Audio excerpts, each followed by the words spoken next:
Very good morning everyone team. Currently gift Nifty అయితే మాత్రం 100 points gap up opening చూపెడుతుంది. Weekly అనాలిసిస్లో మనం already మాట్లాడుకున్నాం. యూఎస్ మార్కెట్స్ అయితే మాత్రం కంప్లీట్గా ఫ్రైడే అయితే పాజిటివ్గా క్లోజ్ అయినాయి. గిఫ్ట్ నిఫ్టీ 100 పాయింట్స్ అని. నేను ఇప్పుడు మార్నింగ్ ప్రీ మార్కెట్కి చూస్తే so obviously Saturday weekly analysis నుంచి మండే మార్నింగ్ అప్డేట్స్ కూడా మనం కవర్ చేయాలి కదా. క్రూడ్ ఆయిల్ 3% ఫాలో అయింది. అలా అని చెప్పేసి వార్ రిలేటెడ్గా పాజిటివ్ అప్డేట్స్ రాలేదు. బట్ ఒక చిన్న న్యూస్ అప్డేట్ వల్ల క్రూడ్ ఆయిల్ పడింది.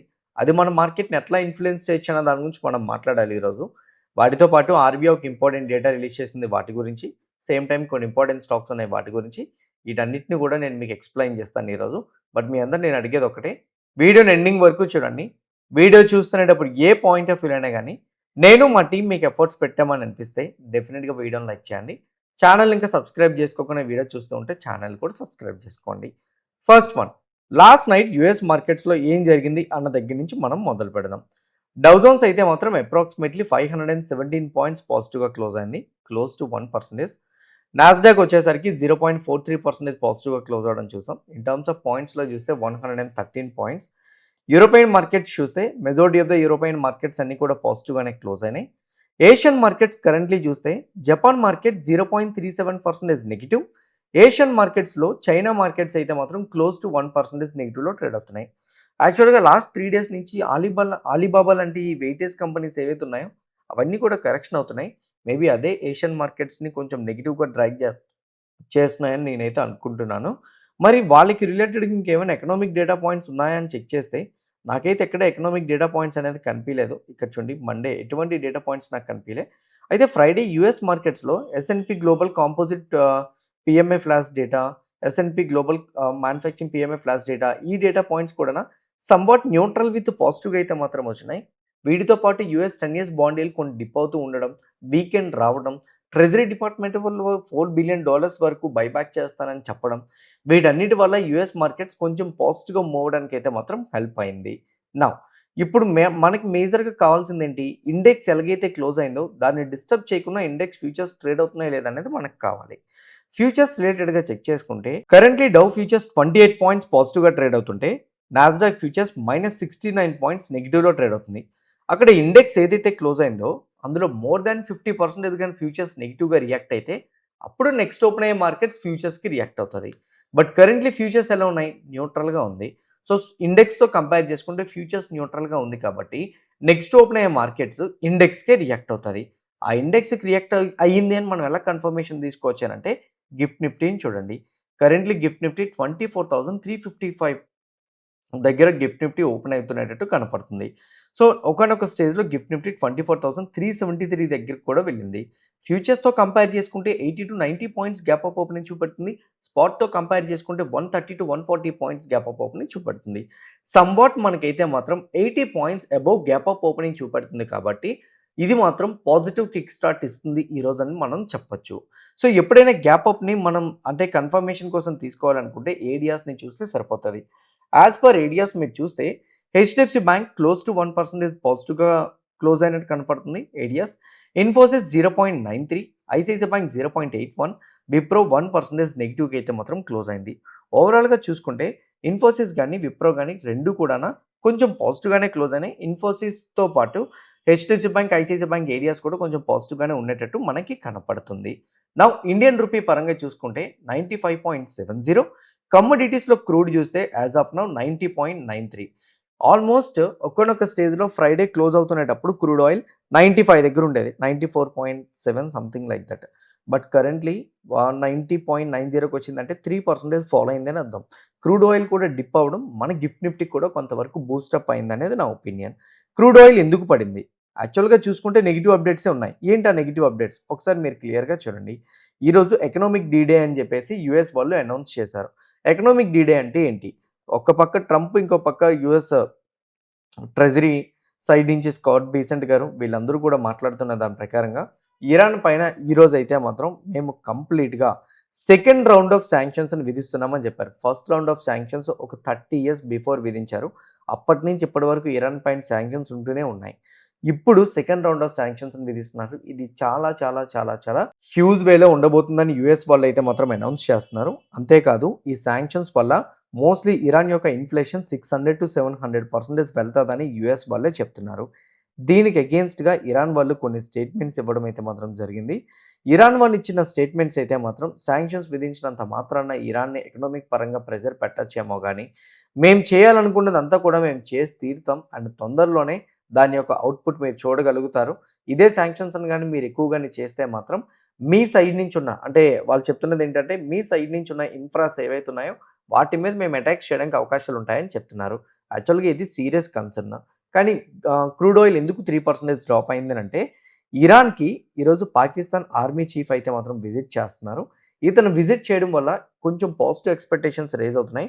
ఎందుకంటున్నానంటే, పాకిస్తాన్ మీడియేటింగ్‌గా వర్క్ చేసిన ప్రతిసారి కూడాన so, Qatar and same time వచ్చేసరికి ఒమాన్ వీళ్ళు ఇన్వాల్వ్ అవుతూ వీళ్ళిద్దరి మధ్య ఏదో ఒక డిస్కషన్ జరుగుతుంది అని చెప్పి ఒక పాజిటివ్ అప్డేట్ ఇవ్వడం మొదలుపెట్టేవారు. మీకు గుర్తుందో లేదో ఈవెన్ ఇరాన్, యూఎస్ ఒప్పందానికి ఒప్పుకున్నాయని ఫస్ట్ రివీల్ చేసింది కూడా పాకిస్తానే. ఇట్లాంటి సిట్యుయేషన్స్‌లోని అంటే ఇప్పుడున్న సివియర్ సిట్యుయేషన్స్‌లో సెకండ్ రౌండ్ ఆఫ్ శాంక్షన్స్ విధిస్తారని అనుకున్న టైంలో ఈరోజు పాకిస్తాన్ యొక్క ఆర్మీ చీఫ్ ఇరాన్‌కి విజిట్ చేస్తున్నది ఏదైతే ఉందో కొంచెం ఎక్స్‌పెక్టేషన్స్‌ని మార్చిందనేది నా ఒపీనియన్.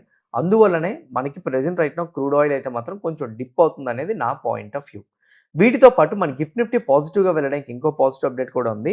ఆర్‌బీఐ వాళ్ళు ఇచ్చిన డేటా.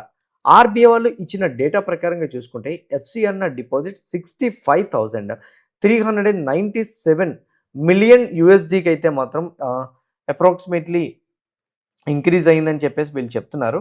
సో, అంటే ఎఫ్‌సిఎన్ఆర్ డిపాజిట్స్ అనేది కంప్లీట్‌గా ఆగస్ట్ 14ని డేట్ రిలీజ్ చేసినప్పటి నుంచి ఇప్పటికైతే మాత్రం 7 డేస్‌లోనే సో, $65.4 బిలియన్ ఇంక్రీజ్ అవ్వడం చాలా బెస్ట్ అని కూడా వీళ్ళు చెప్తున్నారు.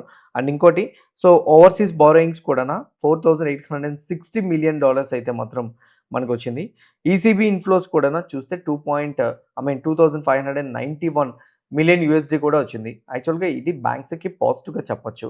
కానీ ఐఏఎఫ్ఎల్ వాళ్ళు చెప్తున్న దాని ప్రకారంగా సో, ఫారిన్ డిపాజిట్స్ ఎక్కువగా పెరిగితే నెట్ ఇంట్రెస్ట్ మార్జిన్స్ పైన 3-15% మోస్ట్‌లీ డిప్ ఉండే 3-15 బేసిస్ పాయింట్స్ డిప్ ఉండే ఛాన్సెస్ ఉంటదని చెప్పి ఐఏఎఫ్ఎల్ వాళ్ళు కూడా చెప్తున్నారు. బట్ కాకపోతే ఇప్పుడు రైట్ నౌ ఆర్‌బీఐకి కావాల్సింది ఎఫ్‌సిఎన్ఆర్ డిపాజిట్స్ పెరగడమే. ఎఫ్‌సిఎన్ఆర్ డిపాజిట్స్ గాని పెరిగితే డాలర్ యొక్క రిజర్వ్ ప్రతి బ్యాంక్‌కి కూడా పెరుగుతాయి. దీనివల్ల ఇండియన్ రూపీ అంత ఫాస్ట్‌గా వీక్ అవ్వడానికి తక్కువ ప్రాబబిలిటీస్ ఉంటాయనేది ఆర్‌బీఐ ఒపీనియన్. నార్మల్‌గా చూసుకుంటే ఈ డిపాజిట్స్ పెరగడం అనేది బ్యాంక్స్‌కి కూడా పాజిటివ్. ఈ పాజిటివ్స్ కరెంట్‌లీ టెంపరరీగా అయితే మాత్రం గిఫ్ట్ నిఫ్టీని పాజిటివ్‌గా ఓపెన్ అయ్యేలా మాత్రం క్రియేట్ చేస్తున్నాయి. Now f i data, DI data ప్రకారంగా చూసుకుంటే ఎఫ్ఐఐ ఆన్ ఫ్రైడే 542 క్రోర్స్ మార్కెట్‌లో నెగెటివ్‌లో షార్ట్ చేస్తే సెల్ చేస్తే డిఐ 2124 క్రోర్స్ మార్కెట్‌లో బై చేయడం జరిగింది. వాళ్ళు ఎఫ్&ఓలో బిల్ చేసిన డేటా ప్రకారంగా చూస్తే FII index futures side 2,00,000 positions ఇప్పటికీ కూడా షార్ట్ సైడ్ బిల్ చేసి పెట్టుకున్నారు. ఆల్మోస్ట్ 1% పొజిషన్స్‌ని అయితే మాత్రం ఫ్రైడే షార్ట్ కవరింగ్ చేశారు. సో, ఆప్షన్స్ సైడ్ చూస్తే 6,86,000 పొజిషన్స్ ఉన్నాయి. ఫ్రెష్ పొజిషన్స్ అయితే మాత్రం ఇప్పటికీ కూడాన అంటే ఓవరాల్ పొజిషన్స్‌ని చూస్తే ఇప్పటికీ కూడాన నెగెటివ్ సైడే పొజిషన్స్ బిల్డ్ అయినట్టయితే మాత్రం మనకి కనపడుతున్నాయి. కానీ ప్రొప్రైటరీ ట్రేడర్స్ కొంచెం బుల్లిష్ సైడ్ పొజిషన్స్‌ని టర్న్ చేసినట్టు మనకు అప్డేట్ తెలుస్తుంది. ఎఫ్ఐఐ స్లోగా షార్ట్ కవరింగ్ చేస్తున్నట్టు మనకి ఫ్రైడే డేటా బట్టి అర్థమైంది కాబట్టి అదే షార్ట్ కవరింగ్ మొమెంటం ఈరోజు కూడా కంటిన్యూ చేస్తాయి. ఎందుకంటే క్రూడ్ ఆయిల్ ఫాల్ అయింది. పాకిస్తాన్ మీడియేటరీ వచ్చేసరికి ఇరాన్‌కి ట్రావెల్ చేస్తుంది. ఆర్‌బీఐ ఎఫ్‌సిఎన్ఆర్ డిపాజిట్స్ మీద పాజిటివ్ అప్డేట్స్ వచ్చింది. వీటన్నిటిని కూడాన ఎఫ్ఐఐ ఇండెక్స్ ఫ్యూచర్స్‌లోని వాళ్ళు బిల్ చేసిన నెగెటివ్ పొజిషన్స్‌ని షార్ట్ కవరింగ్ చేసేలాగా గాని ఒకవేళ క్రియేట్ అయితే ఏం జరిగే ఛాన్స్ ఉంది మార్కెట్‌లో? టెక్నికల్‌గా దాని గురించి కూడా డిస్కస్ చేద్దాం. నిఫ్టీ 50కి వచ్చేసరికి మేజర్‌గా ఉన్న సపోర్ట్ లెవెల్ 24,000. నా పాయింట్ ఆఫ్ వ్యూలోని 24,000 లెవెల్ గాని డౌన్ సైడ్ బ్రేక్ అయితే కరెక్షన్ వస్తదని వీక్లీ అనాలిసిస్‌లో మాట్లాడుకున్నాం. నా ఒపీనియన్ లాస్ట్ 2 డేస్ అంటే Friday and Thursday. Friday and థర్స్‌డేలో వచ్చేసరికి కామన్‌గా ఒక హై అయితే మాత్రం ఫార్మ్ అయింది. Which is 24,283. మార్కెట్ చూస్తే దాని అబోవ్ గ్యాప్ అప్ ఓపెన్ అవుతుంది. సో, ఇలా గ్యాప్ అప్ ఓపెన్ అవుతునేటప్పుడు ఎప్పుడైనా గుర్తుపెట్టుకోండి. ఒక రెసిస్టెన్స్ లెవెల్ అబోవ్ గాని గ్యాప్ అప్ ఓపెన్ అయితే మేబీ ఆ రెసిస్టెన్స్ లెవెల్‌ని రీటెస్ట్ చేయడానికి రావడానికి అవకాశాలు ఎక్కువగా ఉన్నాయి. ఈరోజు గ్యాప్ అప్ ఓపెన్ అయింది ఏదైతే ఉందో రీటెస్ట్ చేయడానికి వస్తునేటప్పుడు 24,283 అనేది ఇంపార్టెంట్ సపోర్ట్ లెవెల్‌గా యాక్ట్ చేసే ఛాన్సెస్ ఉన్నాయి. దాన్ని టచ్ చేసి బౌన్స్ బ్యాక్ అవ్వచ్చు. లేదా దాన్ని టచ్ చేసి డౌన్ సైడ్ గాని బ్రేక్ చేస్తే ఈరోజు ఇంట్రాడేలోని మళ్ళీ కూడాన బీరిష్ విత్ వాలటైల్ మొమెంటం మనం చూడడానికి ఛాన్సెస్ అయితే మాత్రం ఉంటాయి. ఇంకోటి విక్స్ కూడా తక్కువగానే ఉంది. So, mid and small caps కూడా న్యూట్రల్‌గానే ఉన్నాయి కాబట్టి నిఫ్టీలో వచ్చిన ఏ మొమెంటం అయినా మైనర్ మూవే ఉంటది. అంటే అప్ సైడ్ వెళ్ళినా పెద్ద ఎక్కువ 300-400 పాయింట్స్ వచ్చేది. డౌన్ సైడ్ వచ్చినా అంత ఎక్కువ రాదు. సో విక్స్ తక్కువ ఉంది కాబట్టి స్లోగా నిఫ్టీ పెరగడానికి అవకాశాలు ఉంటాయనేది నా ఒపీనియన్.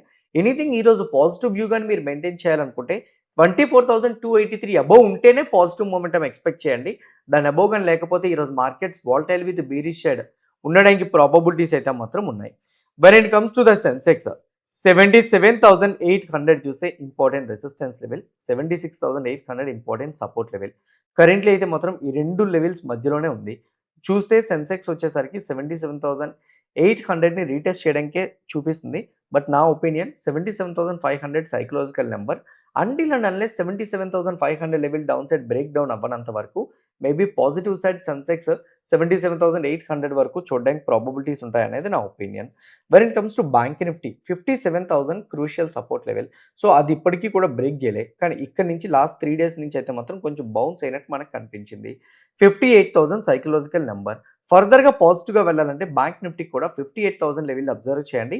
ఎనీథింగ్ ఆ లెవెల్ బ్రేక్ చేస్తే ఫర్దర్‌గా పాజిటివ్ మొమెంటం కూడా మనం చూడొచ్చు. When it comes to Fin Nifty 26,200 important support level. దాని అబోవ్‌నే ఆల్మోస్ట్ ఫిన్ నిఫ్టీ బౌన్స్ అవుతునేటట్టు మనకి ఫ్రైడే చూపిస్తుంది. కానీ క్యాండిల్ కొంచెం డోజీ క్యాండిల్ ఉంది కాబట్టి 26,200 లెవెల్ గాని డౌన్ సైడ్ బ్రేక్ అవ్వకుండా పాజిటివ్‌గా సస్టైన్ అవ్వగలిగితే మనం ఇది కూడా కొంతవరకు పాజిటివ్‌గా వెళ్తదని ఎక్స్‌పెక్టేషన్స్ అయితే మాత్రం పెట్టుకోవచ్చు. When it comes to the bitcoin and gold, silver వాటి గురించి మాట్లాడితే బిట్‌కాయిన్ ఆర్ఎస్ఐ రిలేటెడ్‌గా 1 డే టైమ్ ఫ్రేమ్‌లో పెట్టి చూస్తే ఆల్మోస్ట్ ఆర్ఎస్ఐ 85 వరకు వెళ్ళిపోయింది. ఇంకోటి బిట్‌కాయిన్‌లో ₹78,000 రెసిస్టెన్స్ లెవెల్‌గా కూడా మనకి కనపడుతుంది.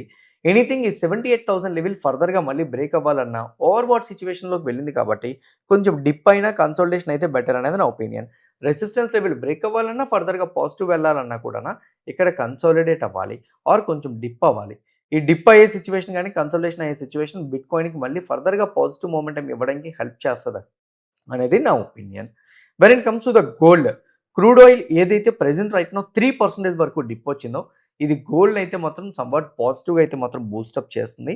ఇదే పాజిటివ్ మొమెంటం గాని కంటిన్యూ చేస్తే మాత్రం స్లోగా క్రూడ్ ఆయిల్ వచ్చేసరికి 4,800 వరకు మనం చూడడానికి ఛాన్సెస్ అయితే మాత్రం ఉన్నాయి. ఎనీథింగ్ ఒకవేళ గాని గోల్డ్ ఇలానే గాని పాజిటివ్ సైడ్ వెళ్తూ ఉంటే నెక్స్ట్ రెసిస్టెన్స్ లెవెల్ అయితే మాత్రం గోల్డ్‌కి $4,800. సో అది కూడా బ్రేక్ చేస్తే ఫర్దర్‌గా మనకి 5,000-5,200 వరకు మొమెంటం చూడడానికి ప్రాబబిలిటీస్ అయితే మాత్రం ఉన్నాయి. When it comes to silver, silver గురించి మాట్లాడుకుంటే 63.5 అనేది ఇంపార్టెంట్ సపోర్ట్ లెవెల్. ఎనీథింగ్ ఈ 63.5 అనుకున్న ఇంపార్టెంట్ సపోర్ట్ లెవెల్ ఏదైతే ఉందో అది గాని మనకి డౌన్ సైడ్ బ్రేక్ అయితేనే బీరిష్ వస్తది అనుకున్నాం. రీసెంట్ డేస్‌లో లాస్ట్ వీక్‌లో అయితే మాత్రం ఆ సపోర్ట్ లెవెల్‌ని టచ్ చేసి బౌన్స్ బ్యాక్ అయింది. ఫ్లో గాని కంటిన్యూ అయితే సిల్వర్ 74-78 వరకు రీచ్ అవ్వడానికి ఛాన్స్ ఉంది. Gold and silver positive momentum, crude oil dip అవ్వడం. పాకిస్తాన్ మీడియేటర్ ఏదైతే ఇరాన్‌కి ట్రావెల్ చేసిందో అది గాని పాజిటివ్ అవుట్‌కమ్ గాని రాగలిగితే గోల్డ్ అండ్ సిల్వర్‌ని ఫర్దర్‌గా పాజిటివ్‌గా చూడొచ్చు. ఆ మీటింగ్‌లో గాని ఎక్కడైనా పాజిటివ్‌గా రాకపోతే మాత్రం గోల్డ్ అండ్ సిల్వర్‌లో డిప్ అవ్వడానికి ప్రాబబిలిటీస్ ఉంటాయనేది నా ఒపీనియన్. గోల్డ్, సిల్వర్, బిట్‌కాయిన్ వీటితో పాటు యూఎస్ స్టాక్స్, యూరోపియన్ స్టాక్స్ వీటిలో కూడా మీరు ట్రేడ్ చేద్దాం అనుకుంటే, యాక్టివ్‌గా ట్రేడ్ చేద్దాం అనుకుంటే కింద కామెంట్ బాక్స్‌లో నేను డెల్టా ఎక్స్‌చేంజ్ రిఫరల్ లింక్ ఇస్తున్నా.